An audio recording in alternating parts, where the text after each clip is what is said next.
You are currently en route to your destination and the sun has set.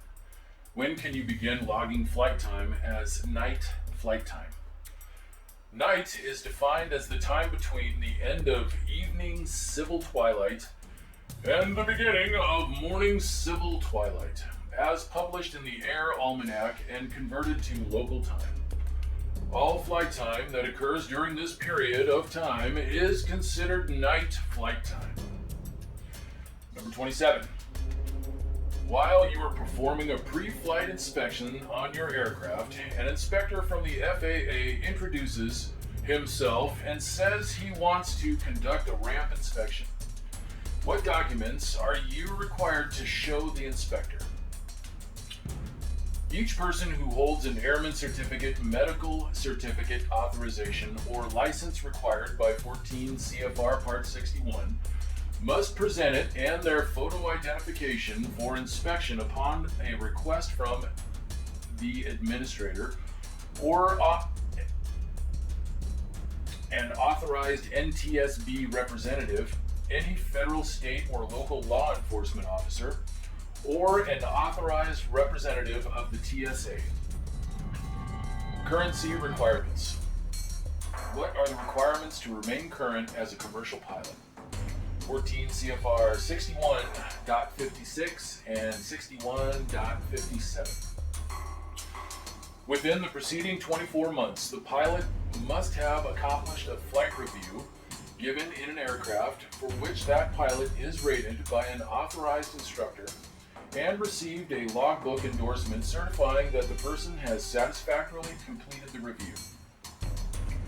To carry passengers, a pilot must have made within the preceding 90 days 3 takeoffs and landings as the sole manipulator of the flight controls of an aircraft of the same category and class, and if a type rating is required, of the same type. If the aircraft is a tailwheel airplane, the landings must have been made to a full stop.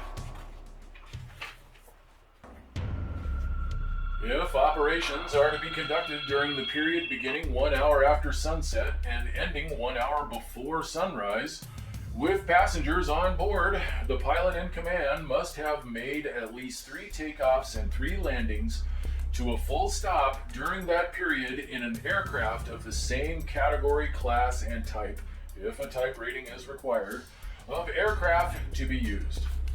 Note: takeoffs and landings required by this regulation may be accomplished in a flight simulator or flight training device that is approved by the administrator and used in accordance with an approved course conducted by a certificated training center. Here's an exam tip. The evaluator may ask you to demonstrate that you're current and eligible to take the practical test. When preparing for your practical test, verify that you have the required hours and that you're current. And don't forget to double check all of your endorsements. Make sure that you have totaled all of the logbook columns and that the entries make sense. Number 2, is a commercial pilot required to log all flight time? This is 1461.51. Each person must document and record in a manner acceptable to the administrator the training and aeronautical experience used to meet the requirements for a certificate, rating, or flight review of 14 CFR Part 61. They must also document and record the aeronautical experience required for meeting the recent flight experience requirements of Part 61. Number 3. When logging flight time in your logbook, what minimum information is required for each entry? 1461.51. Each person must enter the following information for each flight or lesson log. General, which would be date, total flight time or lesson time, location where the aircraft departed and arrived, or for lessons in a flight simulator or flight training device, the location where the lesson occurred. The type of pilot experience or training: solo, pilot in command, second in command, flight and ground training received from an authorized instructor. Training received in a flight simulator, flight training device, or aviation training device from an authorized instructor. The conditions of the flight: day or night, actual instrument, simulated instrument. Conditions in flight: a flight simulator, flight training device, or aviation training device. Number 4. As a commercial pilot, you obtain a job flying freight at night. Does your night currency count towards your currency to carry passengers during the day? Yes, provided that the landings at night were accomplished within the preceding 90 days in the same category, class, and type of the aircraft you will fly during the day. Explain the difference between being current and being proficient. Being current means that the pilot has accomplished the minimum FAA regulatory requirements within a specific time period to exercise the privileges of their certificate. It means that the pilot is legal to make a flight, but it does not necessarily mean that the pilot is proficient or competent to make that flight. Being proficient means that the pilot is capable of conducting a flight with a high degree of competence or skill, and it requires that the pilot have a wide range of knowledge and skills. Being proficient is not about just being legal in terms of the regulations, but about being smart and safe in terms of pilot experience and proficiency. Number 6. How will establishing a personal minimums checklist reduce risk? Professional pilots live by the numbers, and so should you. Pre-established hard numbers can make it a lot easier to make a smart go, no-go, or divert situation than does a vague sense that you can probably deal with the conditions you face at any given time. In addition, a written set of personal minimums can make it easier to explain tough decisions to passengers, who are, after all, trusting their lives to your aeronautical skill and judgment. Here's an exam tip. The evaluator will ask you if you have established your own personal minimums. Prior to the check ride, complete a personal minimums worksheet if you have not already done so. Also, at some point during the test, the evaluator may present you with a scenario to determine if you will actually adhere to your personal minimums. So be prepared. For a copy of the FAA's Personal Minimums Worksheet, see the FAAsafety.gov. Number 7. How can flying an unfamiliar aircraft or an aircraft with unfamiliar avionics or flight display systems increase the total risk of a flight? Well, pilot familiarity with all equipment is critical in optimizing both safety and efficiency. If a pilot is unfamiliar with any aircraft systems, this will add to workload and may contribute to a loss of situational awareness. This level of proficiency is critical and should be looked upon as a requirement, not unlike carrying an adequate supply of fuel. As a result, pilots should consider unfamiliarity with the aircraft and its system a hazard with high risk potential. Discipline is key to success. Medical certificates. What regulations apply to medical certification? That would be Part 67. What class of medical certificate is required for commercial pilots? 61.23. A second-class medical certificate is required in order to exercise commercial pilot privileges. What is the duration of a second-class medical certificate for operations requiring a commercial pilot certificate? A second-class medical certificate expires at the end of the last day of the 12th month after the month of the date of the examination shown on the certificate for operations requiring a commercial certificate. Where can you find a list of the medical conditions that would disqualify you from obtaining or holding a medical certificate? This would be in Part 67. The standards for medical certification are contained in 14 CFR Part 67. There are 15 conditions that are considered disqualifying by history of clinical diagnosis. As a flight crew member, you discover you have high blood pressure. You are in possession of a current medical certificate. Can you continue to exercise the privileges of your certificate? Answer is no. The regulations prohibit a pilot who possesses a current medical certificate from performing crew member duties while the pilot has a known medical condition or an increase of a known medical condition that would make the pilot unable to meet the standards for the medical certificate. Consult an AME before flying again. Are flight crew members allowed to use any medications while performing their required duties?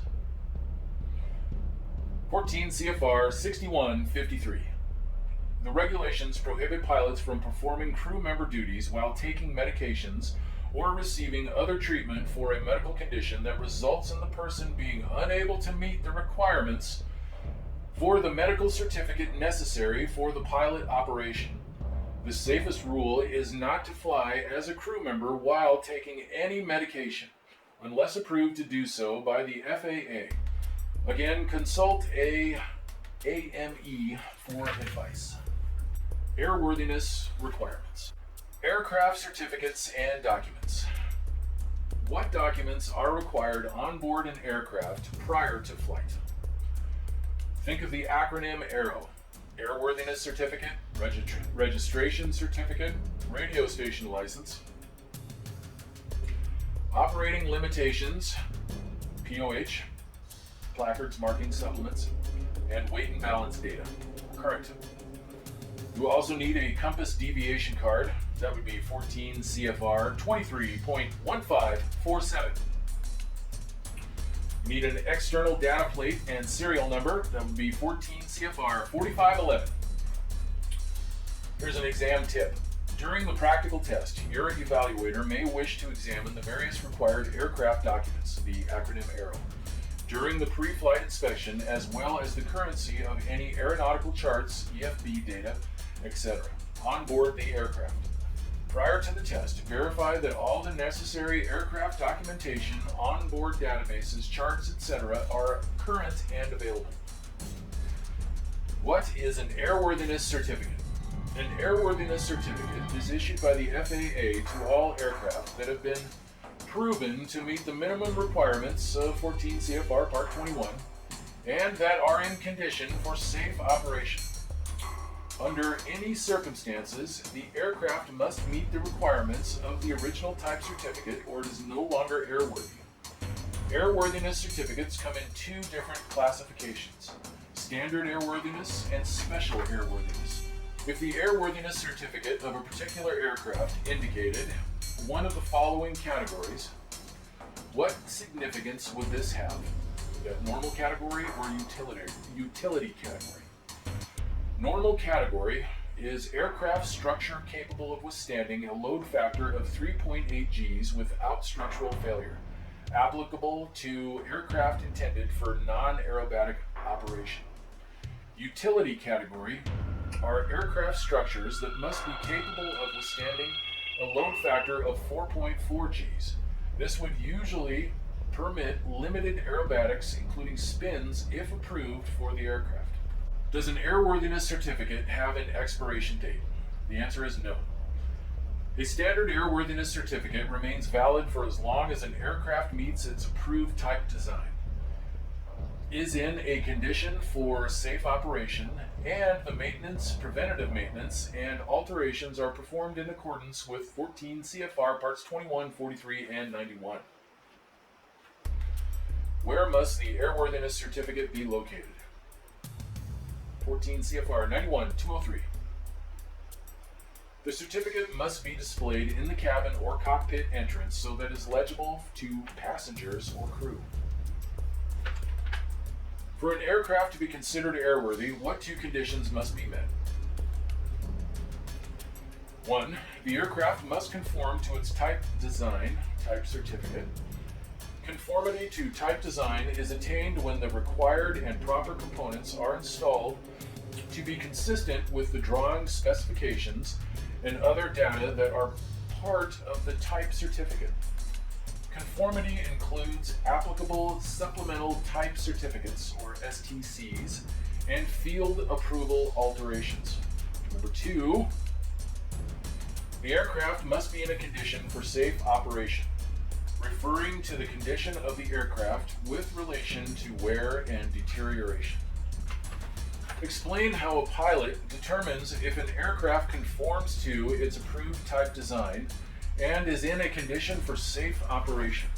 To determine that the aircraft conforms to its type design, a pilot must determine that the maintenance, preventative maintenance, and alterations have been performed in accordance with 14 CFR Parts 21, 43, and 91, and that the aircraft is registered in the United States. The pilot does this by ensuring that all required inspections, maintenance, preventative maintenance, repairs, and alterations have been appropriately documented in the aircraft maintenance records. Number 2, to determine that the aircraft is in a condition for safe operation, the pilot conducts a thorough pre-flight inspection of the aircraft for wear and deterioration, structural damage, fluid leaks, tire wear, inoperative instruments and equipment. If an unsafe condition exists or inoperative instruments or equipment are found, the pilot uses the guidance of 14 CFR 91.213 for handling the inoperative equipment. Who is responsible for ensuring that an aircraft is maintained in an airworthy condition? 14 CFR 91.403. The owner or operator of an aircraft is primarily responsible for maintaining an aircraft in an airworthy condition. What are airworthiness directives? An airworthiness directive, AD for short, is the medium which the FAA uses to notify aircraft owners and other potentially interested persons of unsafe conditions that may exist because of design defects, maintenance, or other causes, and to specify the conditions under which the product may continue to be operated. ADs are regulatory in nature, and compliance is mandatory. It is the aircraft owner's or operator's responsibility to ensure compliance with all pertinent ADs. What are the 2 types of ADs? ADs are divided into 2 categories. Those of an emergency nature requiring immediate compliance prior to further flight, and those of a less urgent nature requiring compliance within a specified period of time. When are the emergency ADs issued? An emergency AD is issued when an unsafe condition exists that requires immediate action by an owner-operator. The intent of an emergency AD is to rapidly correct an urgent safety of flight situation. All known owners and operators of affected U.S. registered aircraft or those that are known to have an affected product installed will be sent a copy of an emergency AD. Exam tip: ADs and recurring ADs. Be capable of finding and explaining the status of all ADs and recurring ADs that exist for your aircraft. Locate and tab prior to the practical test. What are special airworthiness information bulletins? Are they regulatory? A special airworthiness information bulletin is an information tool that alerts, educates, and makes recommendations to the aviation community. SAIBs, Special Airworthiness Information Bulletin, contain non-regulatory information and guidance that does not meet the criteria for an airworthiness directive. Guidance on when to use an SAIB and how to develop and issue an SAIB is provided in FAA Order 8110.1. Additional information can be found at the FAA's website. What is a type certificate datasheet? The FAA issues type certificates when a new aircraft, engine, propeller, etc., is found to meet safety standards set forth by the FAA. The type certificate data sheet lists the specifications, conditions, and limitations under which airworthiness requirements were met for the specified product, such as engine make and model, fuel type, engine limits, airspeed limits, maximum weight, minimum crew, etc. What is a supplemental type certificate? A supplemental type certificate is the FAA's approval of a major change in the type design of a previously approved type certificated product. The certificate authorizes an alteration to an airframe, engine, or component that has been granted an approval type certificate. Sometimes alterations are made that are not specified or authorized in the type certificate data sheet. When that condition exists, an STC will be issued. STCs are considered a part of the permanent records of an aircraft and should be maintained as part of that aircraft's logs. What is an aircraft registration certificate? Before an aircraft can be flown legally, it must be registered with the FAA Aircraft Registry. The certificate of aircraft registration, which is issued to the owner as evidence of the registration, must be carried in the aircraft at all times. Does an aircraft's registration certificate have an expiration date? The answer is yes. A certificate of aircraft registration issued in accordance with 14 CFR 47.31 expires 3 years after the last day of the month on which it was issued. A temporary certification of registration is valid for no more than 90 days after the date the applicant signs the application. Where can you find information on the placards and marking information required to be in the airplane? The principal source of information for identifying the required airplane flight manuals, approved manual materials, markings, and placards is the FAA Type Certificate Data Sheet or Aircraft Specification issued for each airplane eligible for an airworthiness certificate. The required placards are also reproduced in the limitations section of the AFM, or as directed by an airworthiness directive. Are airplane flight manuals, AFM, required to be on board all aircraft? 14 CFR 91.9 requires that all U.S. registered aircraft have available in the aircraft a current approved AFM, or if applicable, any combination of approved manual materials, markings, and placards.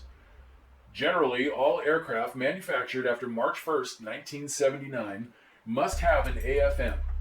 For airplanes type certificated at gross weights of 6,000 pounds or under, which were not required to have an AFM, the required information may be an AFM or any combination of approved manual material, markings, and placards. These materials must be current and available in the airplane during operation. Aircraft maintenance requirements.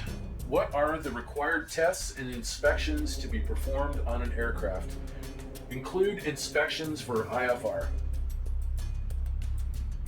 The acronym is Aviate. A for annual inspections within the preceding 12 calendar months. A, airworthiness directives and life-limited parts complied with as required. V, VOR equipment check every 30 days for IFR operations. I, 100-hour inspection if used for hire or flight instruction in aircraft CFI provides. A, altimeter, altitude reporting equipment, and static pressure systems tested and inspected for IFR operations every 24 calendar months. Transponder tests and inspections every 24 calendar months.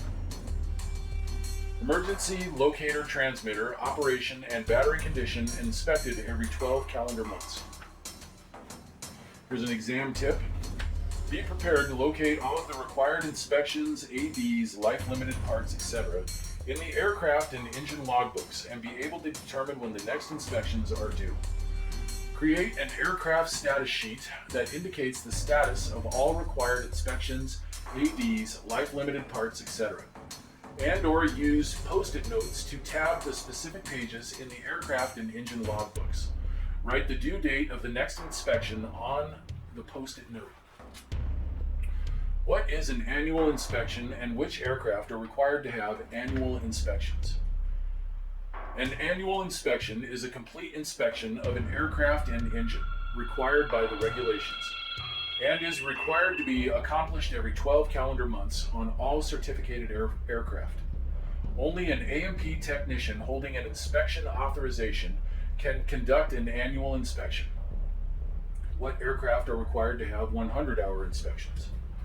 All aircraft under 12,500 pounds, used to carry passengers for hire, aircraft used for flight instruction for hire when provided by the person giving the flight instruction.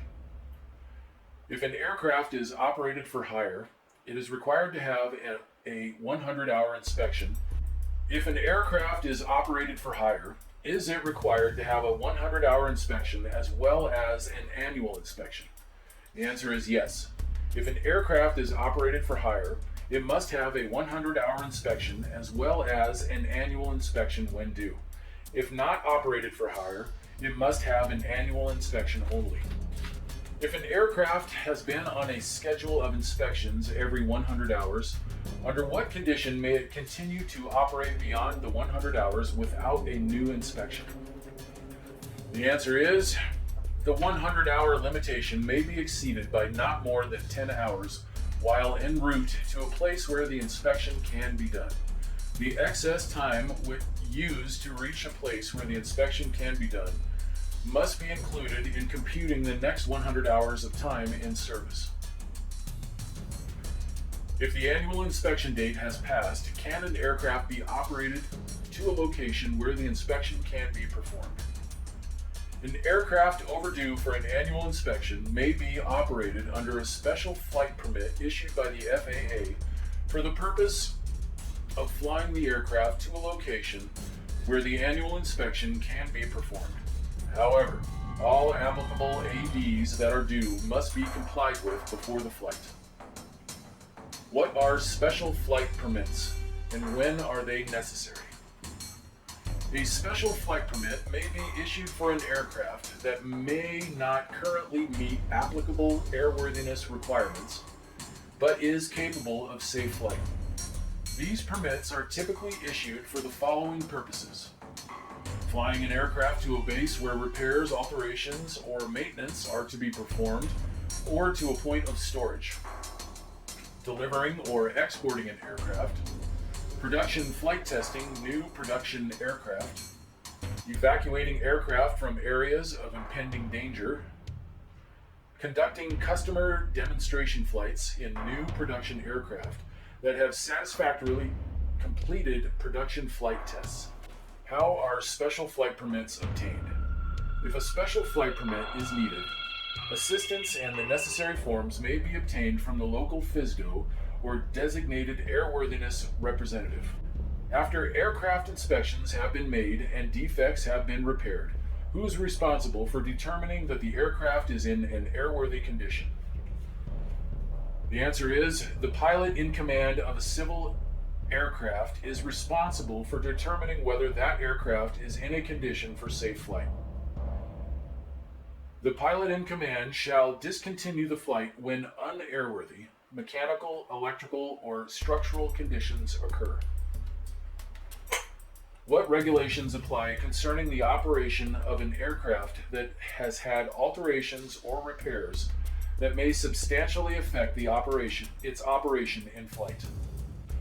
No person may operate or carry passengers in any aircraft that has undergone maintenance, preventative maintenance, rebuilding, or alteration that may have appreciably changed its flight characteristics or substantially affected its operation in flight until an appropriately rated pilot with at least a private pilot certificate flies the aircraft makes an operational check of the maintenance performed or alteration made, and logs the flight in the aircraft records. Can a pilot legally conduct flight operations with known inoperative equipment on board? Yes. Under specific conditions, 14 CFR Part 91 describes acceptable methods for the operation of an aircraft with certain inoperative instruments and equipment that are not essential for safe flight. The acceptable methods are: A. Operation of an aircraft with a minimum equipment list, covered under 14 CFR 91.213, and B. Operation of an aircraft without a MEL under 14 CFR 91.213D. Exam tip: know this regulation well. Unfamiliarity with 14 CFR 91.213 is a common weakness of applicants at all levels. You will need to demonstrate that you know this regulation and how to apply it. What limitations apply to aircraft operations conducted using the deferral provision of 14 CFR 91.213D? When inoperative equipment is found during pre-flight or prior to departure, the decision should be made to cancel the flight, obtain maintenance prior to flight, or defer the item or equipment. Maintenance deferrals are not used for in-flight discrepancies. The manufacturer's AFM or POH procedures are to be used in those situations. During the pre-flight inspection in an aircraft that doesn't have an MEL, you notice that an instrument or equipment item is inoperative. Describe how you will determine if the aircraft is still airworthy for flight. I will ask myself the following questions to determine if I can legally fly the airplane with the inoperative equipment item. Are the inoperative instruments or equipment part of the VFR day type certification? 2. Are the inoperative instruments or equipment listed as required on the aircraft's equipment list or kinds of operation equipment list? For the kind of flight operation being conducted. 3. Are the inoperative instruments or equipment required, or any other rule of 14 Part 91, the specific kind of flight operation being conducted? VFR, IFR, day, night. 4. Are the inoperative instruments or equipment required to be operational by an airworthiness directive? If the answer is yes to any of these questions, the aircraft is not airworthy and maintenance is required before I can fly. If the answer is no to all of these questions, then the inoperative instruments or equipment must be removed by an AMP from the aircraft or be deactivated and placarded inoperative. Here's an exam tip. If an instrument or equipment item is inoperative in your aircraft, be able to explain how you will determine if the aircraft is airworthy and legal for flight. What is a kinds of operation equipment list, or KOEL? A kinds of operation equipment list identifies the systems and equipment upon which type certification for each kind of operation was predicted. Examples: day, night, VFR, day or night IFR, or icing conditions, and which must be installed and operable for the particular kind of operation indicated. The KOEL is located in the limitations section of the FAA-approved Airplane Flight Manual. What are minimum equipment lists? The minimum equipment list, or MEL, is a precise listing of instruments, equipment, and procedures that allow an aircraft to be operated under specific conditions with inoperative equipment. The MEL is the specific inoperative equipment document for a particular make and model aircraft by serial and registration numbers. The FAA-approved MEL includes only those items of equipment which the FAA deems may be inoperative and still maintain an acceptable level of safety, with appropriate conditions and limitations. Here's a note: do not confuse an MEL with the aircraft's equipment list. They are not the same. For an aircraft with an approved MEL, explain the decision sequence a pilot would use after discovering the position lights are inoperative. With an approved MEL, if the position lights were discovered inoperative prior to a daytime flight, the pilot would make an entry in the maintenance record or discrepancy record provided for that purpose. The item is then either repaired or deferred in accordance with the MEL. Upon confirming that daytime flight with inoperative position lights is acceptable in accordance with the provisions of the MEL, the pilot would leave the position light switch off, open the circuit breaker, and placard the position light switch as inoperative. Explain the limitations that apply to aircraft operations being conducted using an MEL. The use of an MEL for a small, non-turbine powered airplane operated under Part 91 allows for the deferral of inoperative items or equipment. The FAA considers an approved MEL to be a supplemental type certificate issued to an aircraft by serial number and registration number. Once an operator requests an MEL and a letter of authorization is issued by the FAA, then the MEL becomes mandatory for that aircraft. All maintenance deferrals must be done in accordance with the terms and conditions of the MEL and the operator-generated procedures document. What instruments and equipment are required for VFR day flight? A. Tomato flames with 2 F's. A. Anti-collision light system. Aviation red or white for small airplanes certificated after March 11, 1996. T. Tachometer for each engine. O. Oil pressure gauge for each engine.